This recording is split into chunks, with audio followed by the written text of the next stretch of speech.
I think there's the three areas that we talk about, and I'll start with smart growth. That's the first one. This is about being intentional in the way that you plan in your sales and in your profit.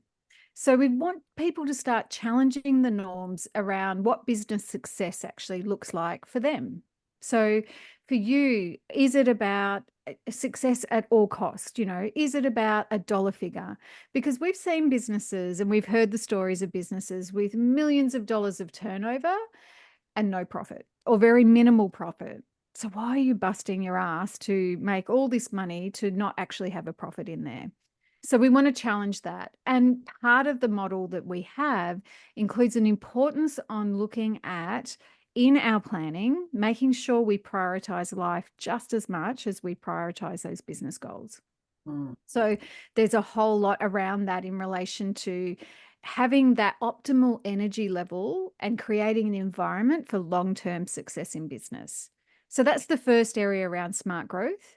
The next one we talk about is peak performance. And what we're wanting to really focus on here for leaders and business owners is to creating a really empowered, autonomous team who sort of want to be working towards high performance in the team.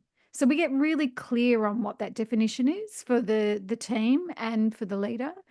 And we want them to set up consistent rhythms and structures and systems in order to allow some transparency to happen so that the team can actually do the do without the owner needing to feel like they've got to be involved in everything.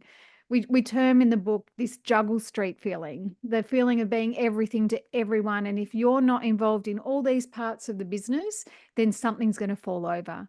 So peak performance is really about setting the team up to succeed so that you can then focus on succeeding at what you do best.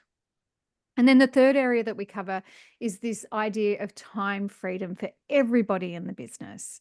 So we want people to look at their leveraging whatever their natural drivers are, what their strengths are. So for the leaders and the team, so that we're getting a return on effort and really reducing the number of hours that people have to work in order to get a result. And in fact, what we know, we talk about in the book, is that anything over 50 hours of work is pretty much ineffective, right? If you're doing 70 hours a week thinking you're the hero of your business, the reality is you're not being productive. And of course, that doesn't tie in with high performance. So we want to come back to getting really crystal clear on what are the priorities.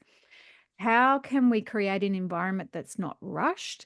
And how can we get really solid boundaries and unspoken ground rules that are healthy within the business that everybody in the business follows, especially you as a business leader? Because sometimes we set others up and tell them not to work long hours and make sure they take their 4 weeks of annual leave, but we forget us in the process. So, really, it's, I guess, the key thing in looking at those three models working together is about helping the business owner stop being the bottleneck in the business.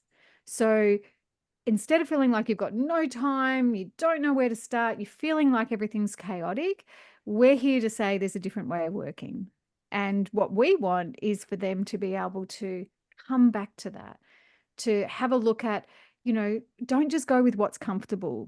Even though working long hours can feel uncomfortable, it's really a comfort zone. And we want to challenge that. We want to stretch out of that and show a better way.